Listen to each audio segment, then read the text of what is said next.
पुष्पा कोहली ने अपनी बेटी किरण की हत्या इसलिए कराई क्योंकि उसका आचरण सही नहीं था और उसके कर्मों से परिवार की बदनामी हो रही थी। लेकिन यह बात इसलिए गले नहीं उतरती क्योंकि परिवार के किसी अन्य सदस्य को इस बात की भनक तक नहीं थी।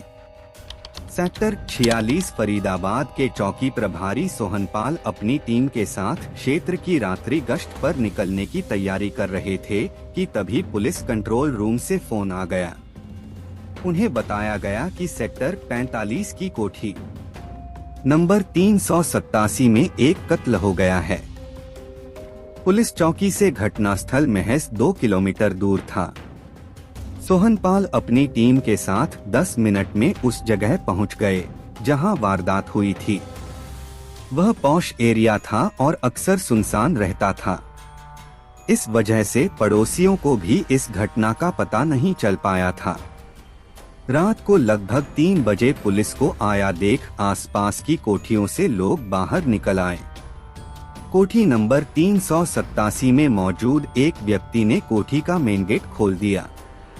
पता चला वह उसी कोठी में रहने वाला किराएदार राजेश सिंह था। उस समय के चौकी प्रभारी सोहनपाल ने अंदर जाकर देखा तो बेड पर एक लड़की मरी पड़ी थी जिसकी हत्या गला रेत कर की गई थी। बिस्तर खून से पूरी तरह सना हुआ था। जिस कमरे में हत्या हुई थी उसमें रखी अलमारी और उसका लॉकर खुला हुआ था। अलमारी का सारा सामान बिखरा पड़ा था। प्रथम दृष्टया मामला लूटपाट का लग रहा था। ऐसा लगता था जैसे हत्यारे लूटपाट के इरादे से घर में घुसे हों और विरोध करने पर लड़की की हत्या करके कीमती सामान व नकदी लेकर फरार हो गए हों।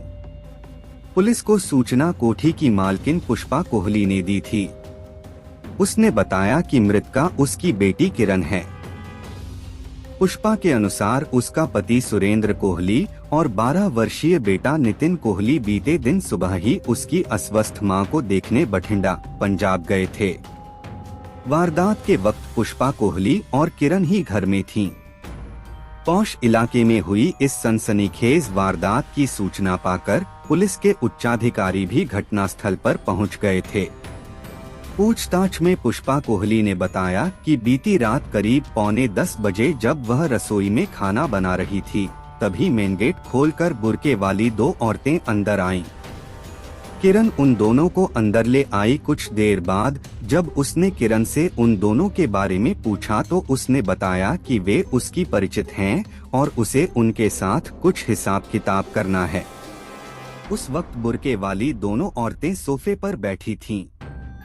वे दोनों चूंकि अपने चेहरों पर नकाब डाले हुए थीं, इसलिए वह उनके चेहरे नहीं देख सकी थी। उन्हें बैठा छोड़कर वह अपने कमरे में चली गई थी। पुष्पा के अनुसार कुछ देर बाद किरण एक गिलास में पानी लेकर उसके कमरे में आई। उसने चूंकि थोड़ी देर पहले ही खाना खाया था इसलिए पानी पीकर गिलास मेज पर रख दिया। उसके बाद या तो वह बेहोश हो गई थी या फिर सो गई थी। पुष्पा के अनुसार देर रात करीब 2 बजे जब वह उठी तो उसके दोनों हाथ और दोनों पैर दुपट्टे से बंधे हुए थे और मुंह में कपड़ा ठुंसा हुआ था। उसने उठने की कोशिश की तो वह बिस्तर से नीचे गिर गई। कपड़ा ठुंसा होने की वजह से उसके मुंह से आवाज भी नहीं निकल रही थी। पुष्पा ने आगे बताया कि जैसे तैसे उसने बेड पर पड़ा फोन उठाकर पहले किरण का नंबर मिलाया लेकिन उसने फोन नहीं उठाया। फिर उसने अपनी नौकरानी सपना के पति अजीत का नंबर मिलाया।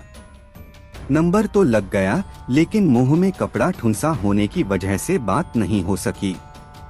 इस पर वह घिसटते हुए दरवाजे के पास पहुंची और दोनों पैरों से जोर जोर से कमरे का दरवाजा पीटा। दरवाजा पीटने की आवाज सुनकर किराएदार राजेश सिंह नीचे आया। वह बाहर से दरवाजा खोलकर अंदर आया और उसके हाथ पैर खोल दिए। तब तक नौकरानी सपना और उसका पति भी आ गए थे। पुष्पा कोहली ने आगे बताया कि उसके यह पूछने पर कि किरण कहाँ है, राजेश सिंह ने जवाब दिया कि वह अपने कमरे में सो रही होगी। लेकिन जब उसके कमरे में जाकर देखा गया तो किरण मरी पड़ी थी। किसी ने उसका गला काटकर उसकी हत्या कर दी थी। उसका सारा बिस्तर खून में डूबा हुआ था और अलमारी का सामान इधर उधर फैला पड़ा था। यह देखकर उसने इस घटना की सूचना पुलिस को दे दी थी। उपरोक्त बातें बताते बताते पुष्पा कोहली फूट फूट कर रोने लगी। पुलिस ने उससे नंबर लेकर उसके पति सुरेंद्र कोहली को फोन करके इस हादसे की सूचना दे दी और जल्दी से जल्दी फरीदाबाद पहुंचने को कहा। इसके साथ ही पुलिस ने पुष्पा की शिकायत पर अज्ञात हत्यारों के खिलाफ भादंबी की धारा 302, 394 के तहत केस दर्ज कर लिया। सुबह को एसीपी पूनम दयाल ने मामले की गंभीरता को देखते हुए इसकी जांच इलाका पुलिस की जगह उस समस्या के CIA NIT in charge inspector Vimal Kumar, sub inspector Narendra Kumar और अश्विनी कुमार को सौंप दी ताकि पौष इलाके में हुई इस हत्या के मामले से जल्दी पर्दा उठ सके। इंस्पेक्टर विमल कुमार ने अपनी टीम के साथ मौका वारदात का मुआयना किया। उन्होंने पुलिस, फोटोग्राफर, फिंगरप्रिंट एक्सपर्ट और फॉरेंसिक टीम को भी मौके पर बुला लिया था ताकि जरूरी सबूत जुटाए जा सकें। प्राथमिक कार्रवाई के बाद मृतका किरण की लाश को पोस्टमार्टम के लिए अस्पताल भेज दिया गया। पोस्टमार्टम से पता चला कि उसकी मृत्यु श्वास नली कट जाने के कारण हुई थी। पूछताछ और पुलिस छानबीन में पता चला कि मृतका किरण के पिता सुरेंद्र कोहली काफी समय पहले पंजाब से आकर फरीदाबाद में बस गए थे। उनका फरीदाबाद सेक्टर 28 में बिल्डिंग मटेरियल का कारोबार था। सुरेंद्र कोहली का विवाह 1989 में बठिंडा, पंजाब की पुष्पा कोहली से हुआ था। विवाह के बाद कोहली के घर में किरण का जन्म हुआ, जिसे घर में सब प्यार से गुड़िया कहते थे। किरण के जन्म के 11 साल बाद कोहली परिवार में बेटा जन्मा, जिसका नाम नितिन रखा गया। 12 वर्षीय नितिन कोहली फिलहाल फरीदाबाद के एक नामी स्कूल में कक्षा 7 में पढ़ रहा था। पुष्पा कोहली घरेलू महिला थी और घर पर रहकर घर परिवार व बच्चों की जिम्मेदारी संभालती थी। किरण जवान हो चुकी थी। उस पर चूंकि कभी भी पारिवारिक पाबंदियां नहीं रही थीं, इसलिए वह शुरू से ही फैशन प्रस्त और आजाद ख्याल लड़की थी। मोबाइल, फिल्में, टीवी और इंटरनेट की दुनिया ने उसे और भी आधुनिक और स्वच्छंद बना दिया था। वह जो करना चाहती थी कर गुजरती थी, बिना इस बात की परवाह किए कि उसके परिवार वालों की नजर में वह अच्छा है या नहीं। इसी सब के चलते किरण ने अपने परिवार की मर्जी के खिलाफ 22 नवंबर 2010 को एक विजातीय युवक रंजीत त्रिपाठी से प्रेम विवाह कर लिया था। रंजीत गांव लकड़पुर, जिला फरीदाबाद का रहने वाला था। शादी के बाद किरण घर छोड़कर रंजीत त्रिपाठी के साथ दिल्ली स्थित सरिता विहार के निकटवर्ती इलाके मदनपुर खादर में किराए के मकान में रहने लगी थी। परिवार से अलग रहकर जब जिंदगी की कड़वी सच्चाइयों से सामना हुआ तो किरण और रंजीत दोनों ने अलग अलग प्राइवेट फर्मों में नौकरी कर ली। किरण ने जिस फर्म में नौकरी की वह रियल एस्टेट का कारोबार करती थी। उसके मालिक का नाम महफूज आलम था। महफूज आलम का ऑफिस कालिंदी कुंज में था। कालिंदी कुंज मदनपुर खादर के पास ही है, इसलिए किरण को ऑफिस आने जाने में कोई परेशानी नहीं होती थी। महफूज आलम के साथ काम करते करते किरण उसके लिए काफी महत्वपूर्ण बन गई थी। नतीजतन महफूज आलम उसे अच्छी तनख्वाह के अलावा सौदे से मिलने वाली रकम में मोटा कमीशन भी देने लगा। इसी के चलते किरण ने अच्छा खासा बैंक बैलेंस इकट्ठा कर लिया था। दूसरी ओर उसके पति रंजीत को नौकरी से इतना पैसा भी नहीं मिलता था कि घर का खर्च ठीक से चल सके। जब उम्मीद से ज्यादा पैसा मिलने लगता है तो कई कमजोर लोगों के पैर बहकने लगते हैं। किरण के साथ भी ऐसा ही हुआ। आय का स्रोत बढ़ा तो उसने शराब पीकर देर से घर आना शुरू कर दिया। रंजीत ने यह बात किरण की मां पुष्पा कोहली को बताई। मां ने अपने स्तर पर किरण को समझाने का प्रयास भी किया, लेकिन इससे किरण की दिनचर्या और व्यवहार में कोई बदलाव नहीं आया। नतीजतन पति पत्नी के बीच मतभेद बढ़ने शुरू हो गए। इस बात को लेकर रंजीत और किरण के बीच कई बार गर्मागर्म बहस भी हुई। पति से जब ज्यादा मतभेद बढ़ गए तो किरण ने उसके खिलाफ दिल्ली की साकेत कोर्ट में तलाक का मुकदमा डाल दिया। इसके बाद वह 27 जून 2013 को रंजीत का साथ छोड़कर फरीदाबाद में मां के पास आकर रहने लगी। घर लौटकर भी किरण में कोई बदलाव नहीं आया। अब उसने नाइट क्लब में शराब पीकर देर रात घर आना शुरू कर दिया था।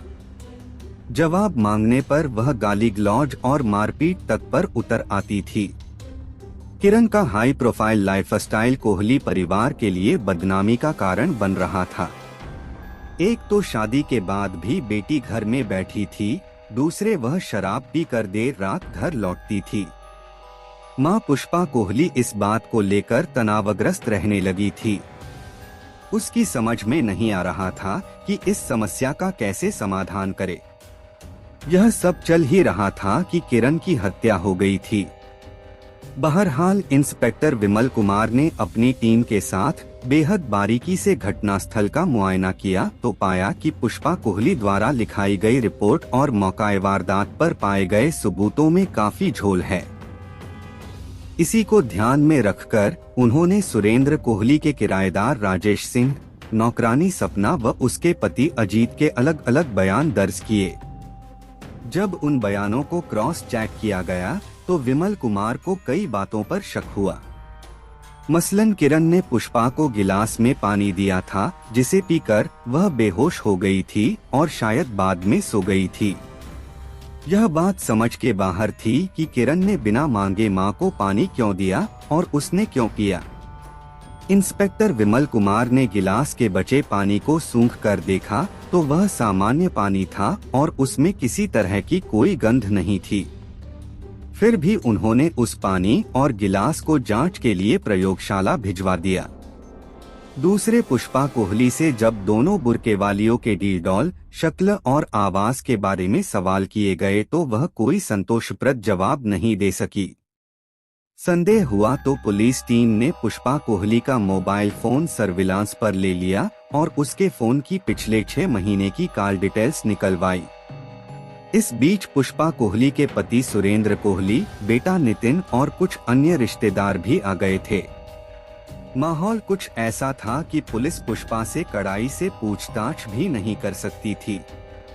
अगले दिन पोस्टमार्टम के बाद किरण का शव उसके परिवार को सौंप दिया गया। उन लोगों ने उसी दिन उसका अंतिम संस्कार कर दिया। अंत्येष्टि में शामिल होने के लिए किरण की नानी भी आई थी। इंस्पेक्टर विमल कुमार ने नानी से भी पूछताछ की। पता चला कि वह पूरी तरह से स्वस्थ थी, जबकि पुष्पा ने अपनी इसी मां को अस्वस्थ बताकर पति सुरेंद्र कोहली और बेटे नितिन को 250 किलोमीटर दूर बठिंडा भेजा था। पुष्पा से टुकड़ों में हुई पूछताछ में महफूज आलम का नाम कई बार आया था। बुर्के वाली औरतों का जिक्र आने से पुलिस का शक महफूज आलम पर ही गया।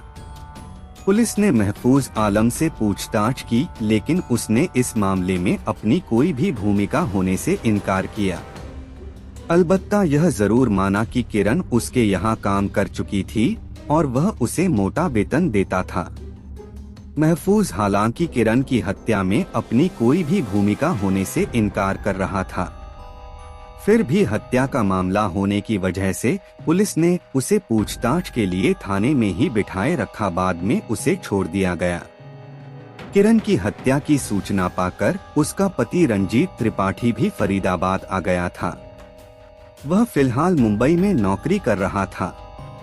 पुलिस ने उससे भी पूछताछ की, लेकिन हत्या में उसकी किसी भी तरह की भूमिका न मिलने पर अगले आदेश तक उसे घर छोड़कर न जाने की कड़ी हिदायत देकर जाने दिया गया। पुष्पा कोहली के मोबाइल फोन की कॉल डिटेल्स पुलिस के पास आ गई थी। उसका गहराई से अध्ययन करने पर पुलिस को उसमें एक ऐसा नंबर मिला जिस पर पुष्पा दिन के समय हफ्ते में 2 से 3 बार फोन करती थी। यह नंबर पंजाब का था। पुष्पा से इस नंबर के बारे में पूछा गया तो उसने बताया कि वह नंबर उसके एक मुंहबोले चाचा का है जो पंजाब में रहता है। उससे वह पारिवारिक बातें करती थी। घटना वाली रात पुष्पा कोहली के मोबाइल पर आने जाने वाली कुल 3 कॉल्स पाई गई थीं। पहली कॉल रात 8 और 9 बजे के बीच आई थी, जो कि मिस्ड कॉल थी। इसी नंबर पर पुष्पा कोहली के मोबाइल से 10 बजे के आसपास एक मिस्ड कॉल दी गई थी।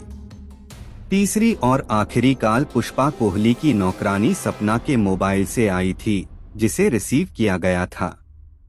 पुलिस ने उस नंबर पर जिससे मिस्ड कॉल आई थी और जिस पर पुष्पा ने मिस्ड कॉल दी थी, फोन किया तो वह नंबर लगातार बंद मिला। जब उस नंबर की जांच की गई तो पता चला कि उस नंबर की सिम पंजाब से नकली आईडी और फर्जी पते पर खरीदी गई थी।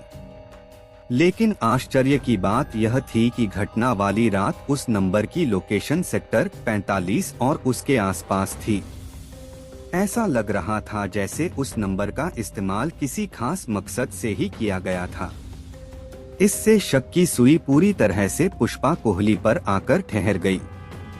अपने शक को और पुख्ता करने के लिए जब पुलिस ने पुष्पा की नौकरानी सपना से उसके द्वारा की गई फोन कॉल के बारे में पूछा तो इस हत्याकांड की तस्वीर काफी हद तक साफ हो गई। लेकिन कुछ कारणों से पुलिस अब भी पुष्पा कोहली से पुलिसिया तरीके से पूछताछ नहीं कर सकती थी, क्योंकि वह शिकायतकर्ता होने के साथ साथ महिला भी थी। अंततः इंस्पेक्टर विमल कुमार ने अपने उच्चाधिकारियों से विचार विमर्श करके 3 जनवरी 2014 को पुष्पा को हिरासत में ले लिया। जब सपना द्वारा दिए गए बयान को आधार बनाकर उसे घेरा जाने लगा तो पहले तो वह पुलिस को बरगलाती रही, लेकिन अंत में टूट गई। आखिर उसने स्वीकार कर लिया कि उसने ही सुपारी देकर अपनी बेटी किरण की हत्या कराई थी। दरअसल पुष्पा की नौकरानी सपना ने घटना वाली रात कोठी के आगे वैगनार कार खड़ी देखी थी। बाद में उसने पुष्पा को फोन करके पूछा था कि क्या घर में कोई मेहमान आया है। चूंकि पुष्पा ने सपना की कॉल रिसीव की थी, इसलिए यही उसके लिए मुसीबत बन गई, क्योंकि यह बात सपना ने पुलिस को बता दी थी। जबकि पुलिस को दिए बयान के अनुसार उस वक्त पुष्पा बेहोश थी। पुलिस को दिए गए इकबालिया बयान में पुष्पा कोहली ने बताया कि किरण की आदतों और व्यवहार से वह तनावग्रस्त रहने लगी थी। अपनी इस समस्या को हल करने की योजना के तहत उसने अपने गांव के मुंहबोले चाचा हवलदार कुलविंदर सिंह, जो कि जालंधर के कैंट थाने में तैनात था, को हत्या की रात फरीदाबाद बुलाया। कुलविंदर अपने एक अन्य साथी के साथ वैगनार कार से 27 दिसंबर की देर शाम फरीदाबाद पहुंच गया था। वह अपना मोबाइल फोन जालंधर में अपने घर छोड़ आया था, ताकि पुलिस की जांच में उस पर कोई आंच आए तो वह साबित कर सके कि वह हत्या के वक्त जालंधर में था। कुलविंदर पंजाब से फर्जी आईडी पर खरीदी गई नई सिम अपने साथ लाया था। इसी सिम को उसने दूसरे मोबाइल में डालकर पुष्पा कोहली को मिस्ड कॉल देकर अपने फरीदाबाद पहुंचने की सूचना दी थी। पूर्व नियोजित योजना के तहत पुष्पा ने अपने मोबाइल से उसे मिस्ड कॉल दी, जिसका मतलब था कि रास्ता साफ है, कभी भी अंदर आ सकते हो। इसके बाद रात के अंधेरे में कुलविंदर और उसके साथी ने घर के अंदर घुसकर किरण की गला रेत कर हत्या कर दी और कमरे में रखी अलमारी का सामान इधर उधर बिखेर दिया, ताकि मामला लूट व हत्या का लगे। हत्या के वक्त पुष्पा कोहली अपने बेडरूम में चली गई थी और अपने कानों को तकिए से ढक लिया था, ताकि बेटी के चीखने की आवाज उसे सुनाई न दे। इस हत्या की एवज में पुष्पा कोहली ने कुलविंदर को 1 लाख रुपए व सोने के कुछ गहने दिए थे, जिन्हें लेकर वह उसी रात अपने साथी के साथ पंजाब लौट गया था। पुष्पा के बयान के आधार पर पुलिस ने इस मामले में भादंबी की धारा 302, 494 के अलावा 34 भी जोड़ दी। पुष्पा कोहली को विधिवत गिरफ्तार करके फरीदाबाद की अदालत में पेश किया गया, जहां से उसे जेल भेज दिया गया। ऐसे अपराधों का अंजाम नहीं होता है। अपराध कभी छुप नहीं सकता। ऐसे अपराध करने से पहले सोच लेना चाहिए कि अंत में इसका अंजाम यही होता है।